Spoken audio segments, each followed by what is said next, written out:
जन्नत से निकलते हुए इब्लीस शैतान ने अल्लाह ताला से ऐसा क्या मांगा जो हर मोमिन के लिए जानना जरूरी है। तो जब शैतान जन्नत से निकला तो सबसे पहले इसने मकान का सवाल किया कि परवरदिगार, मैं जिस तरफ भी देखता हूँ तेरी ही वहदानियत नजर आती है और जमीन भी तेरी है, तो बता मैं रहूंगा कहाँ। हुक्म आया, जिस जगह भी गुनाह होगा वो जगह तेरा घर होगा।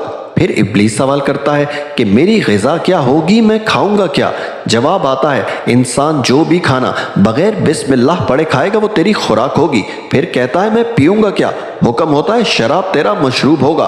फिर कहता है, तूने औलादे आदम को किताब अता की, मुझे भी किताब अता कर। जवाब मिला, तेरे लिए जादू की किताब है। फिर कहता है, तूने इंसान को दुआ और सजदा दो हथियार दिए हैं, मुझे भी कोई हथियार दे। हुक्म हुआ, तेरे लिए सबसे मजबूत हथियार औरत है जिससे तू इंसानों को गुमराह करेगा। अल्लाह ताला हमें शैतान के शर से महफूज फरमाए।